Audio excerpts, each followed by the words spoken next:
On now to our focus report, which takes us to India this Friday. The nation has one of the largest rail networks in the world, ferrying over 23 million people a day on 19,000 trains that run on tracks that extend across 70,000 miles. But this mass transit system is also the deadliest in the world. Thousands of people are killed each year in train accidents nationwide.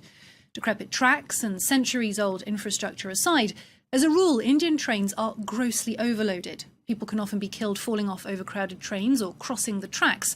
Others are charred to death by high-voltage electrical wires while perched on coach roofs.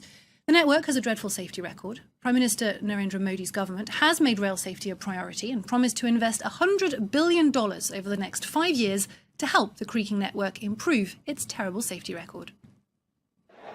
The scene is the same at Noli station every morning.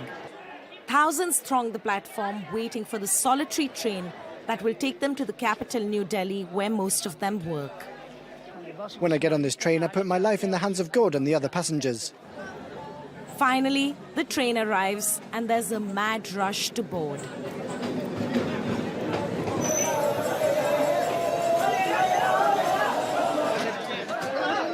Let's go, get on. One person dies in a train-related injury here every 12 days. Some fall off moving trains, others are electrocuted as they hang on for their lives. It is considered one of India's deadliest rail lines. Some young boys helped me to climb on board. The government should consider building larger wagons. Sometimes even women have to hang on outside to make the trip.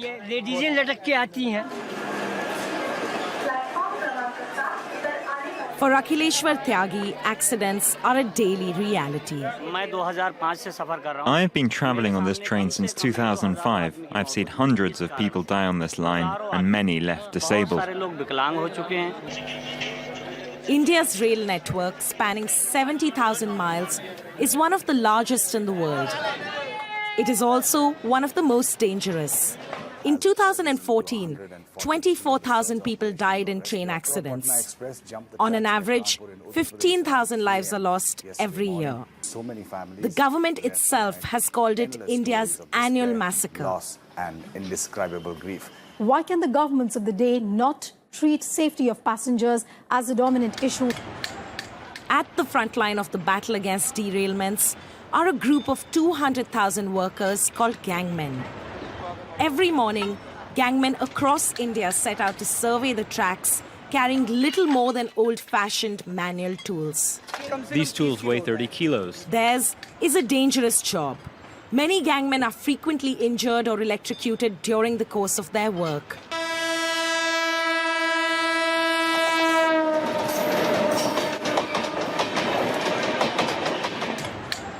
Abhay Khanna has served as their chief supervisor for nearly 2 decades now.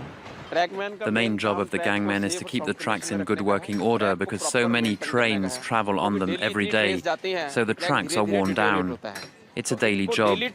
If they don't do it, then the number of train wrecks and accidents will multiply.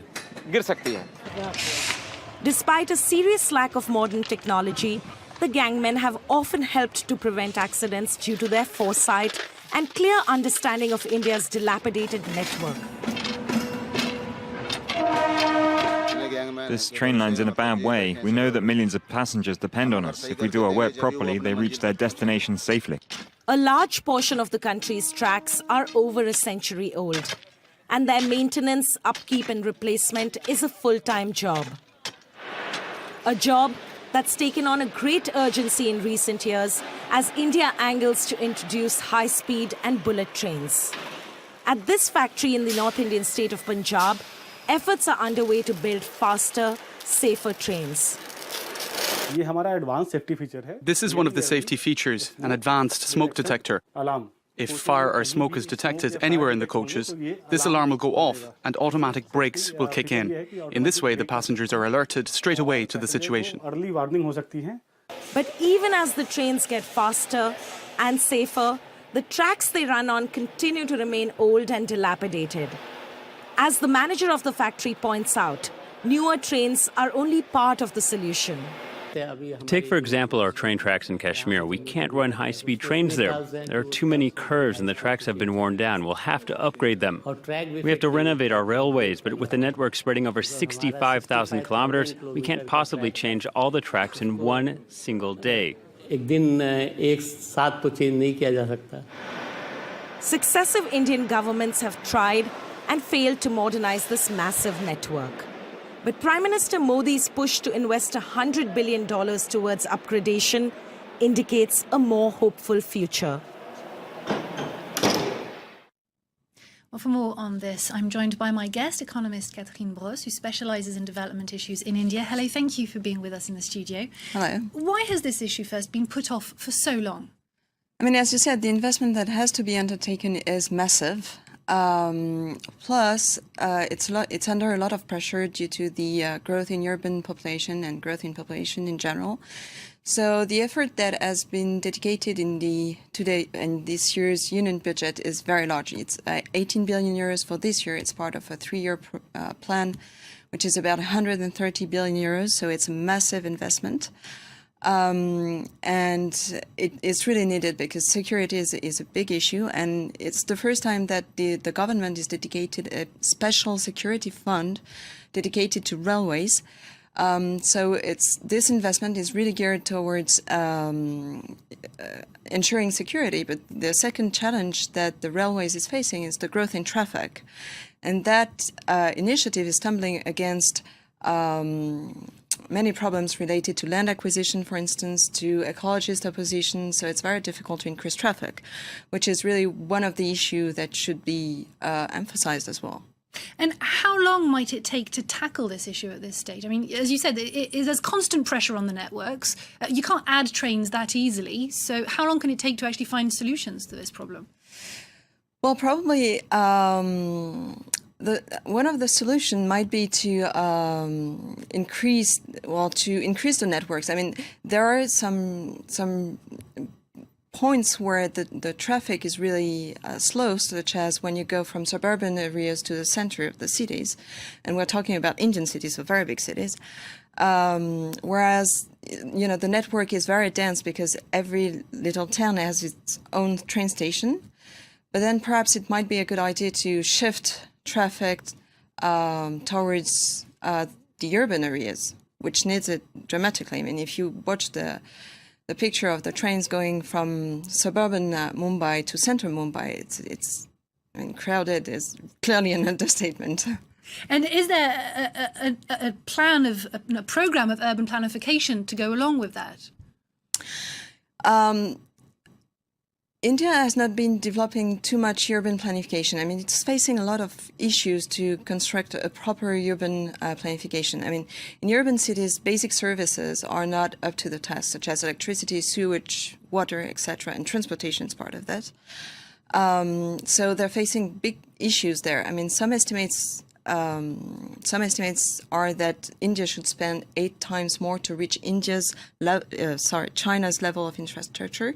So there's a lot to be done there. And there is another estimate by McKinsey that assumes to reach international standard in urban infrastructure, India probably needs to spend $1.2 trillion until 2030. So it's a massive investment, because it has to cope with urban growth, which is major. And it should be reminded that within 10 years, there will be twice the US population living in Indian cities.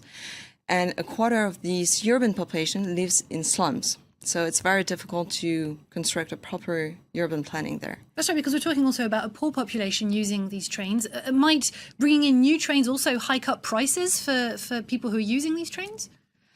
For the time being, the prices, I mean, you've got a full range of prices because you've got 6 classes. You've got various sorts of trains. You have express trains, you have slow trains, etc. So it's very affordable for the poor as it is because it's highly subsidized by the freight.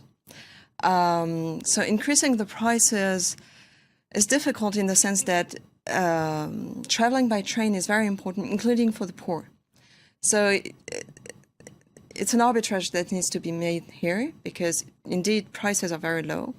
But at the same time, it's a very important means of transportation for the poor. So there might be an arbitrage there. And do other means of transport need to be considered? For example, are the roads safe? Could there be more buses? This sort of thing. Well, the money that has been earmarked in the union budget is half dedicated to railways, but half of it is dedicated to other infrastructure, including roads. So roads are sometimes in poor condition, but if you're asking me, is it dangerous to travel on Indian roads, I will tell you it's mostly related to the way people drive. And the infrastructure is part of that, but not only. Thank you very much for having spoken to us, Catherine Bosse. Thank you. Thank you.